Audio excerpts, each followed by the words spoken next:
As long as you're paying your rent on time, you can let them hate your. What up, guys? So we're gonna be diving into day number 3, right? Day 3 of Truth for Dark Days. So let's go ahead and jump into this. Hope y'all are having a good day. Hopefully y'all staying blessed. Hopefully everything's going good. And if it's not, I'm always here. I can always pray for you. Always praying for any of y'all. Let's go ahead and jump into this. So, my bad. So none of us knows what a day will bring. Indeed, we all live with a measure of uncertainty. We cannot be prepared for every trial that comes our way. Yet, we also live in a fallen world, and we know the sting of sin is death. Dying, therefore, is one reality for which we must prepare. Any consideration of death and dying doesn't pay careful attention to Jesus's words and is incomplete. A great place to start then is the solid instructions Jesus provided just after his friend Lazarus' death.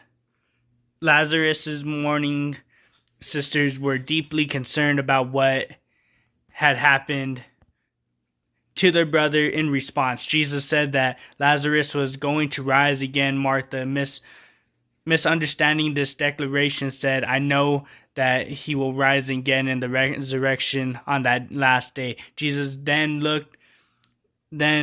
took the conversation one step further, saying, "I am the resurrection and the life." Our answer to Jesus' following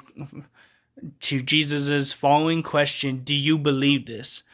affects both how we live and how we deal with death. Jesus has not only conquered death, but also made a way for us to conquer death too. Even though our physical frames will fail us, when we believe Jesus is the resurrection and the life, death simply become a transition, a passing from one realm of life into another.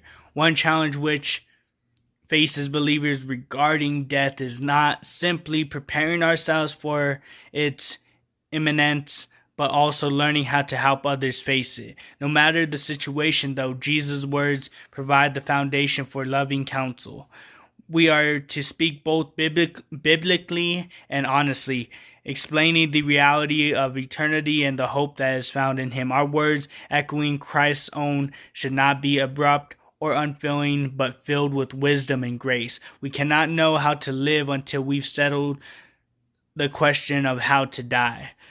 Tomorrow is not promised. Let us not harden our hearts then, but prepare ourselves, our friends, and our loved ones to overcome any fears and uncertainties about death with Christ's promise of eternity.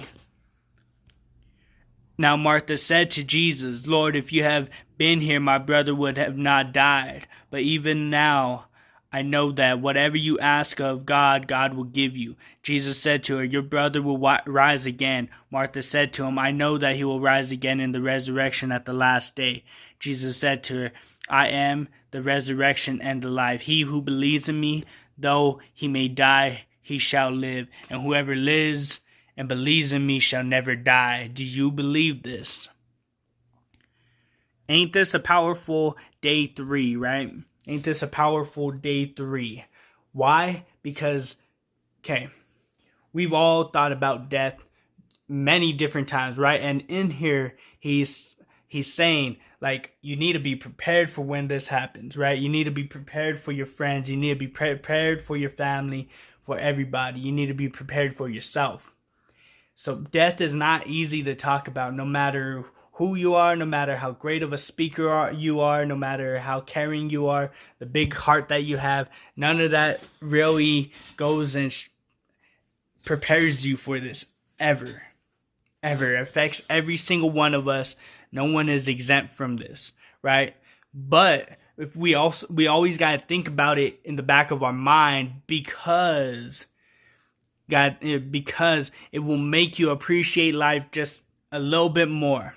It'll make you make better decisions just a little bit more. It will make you feel grateful, which is something that we should be feeling every single time, right? So, I don't know if some of y'all, like, I've dealt with it many times in my life, even still now, like, if something's going wrong and I just can't fix it, right, or I don't understand it, or I want a different outcome, right, sometimes my mind starts to get the best of me where I'm just like, I don't know if I even want to be here anymore. And, like, I'm being honest, I've had those thoughts so many different times in my life, whether I've been kind of happy or sad, right, and I think all four of us or anyone else that's listening to this or that joins in, we've all been there. We've all had those moments or those thoughts or things like that, right? Like, it's okay. Like, we are not alone. Like, we have each other, right? So, like, if you look on my arm right here, under that tattoo, both of these tattoos are for both of my grandmas, right? But under that first one I showed you, years ago, my mom was so out there, like, with so much going on, right? That literally, I think I got, like, a steak knife and, like, there's a few scars there. Because, like, I was literally at the lowest of low. I've been there once before. And that was still a few years ago, right? I could say I'm grateful for, even though the last relationship didn't really work out the way that I wanted, right? It didn't lead me to doing self-harm.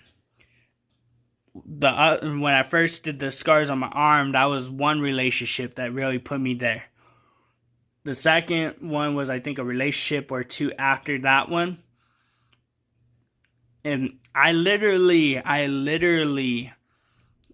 got on a train ride. And I don't know where I was going, honestly. I was just hoping to, like, die somewhere where no one could find me. That was my mindset, right? Shoot, I was thinking about death because I didn't want to be here no more. But now, my mindset's in a different place where I'm like, no, I don't want that. I don't want to be gone. I mean, if God calls me one day, that's all according to his plan. But I'm going to live each day with every ounce of my being to be a better me than I was yesterday, right? I'm going to let my past experiences with wanting to die to be my main motivation to wanting to live and do the best that I can while I'm living. This was day 3, guys, and I hope that, this touches you. Hopefully, these will be good. And if you guys want, we're doing the Bible study tonight. Let's see who gets on. Even if it's just 1, 2 of us, even 3, or even all 4, it would be awesome. But appreciate you guys. Salute. You guys are amazing. Thank y'all.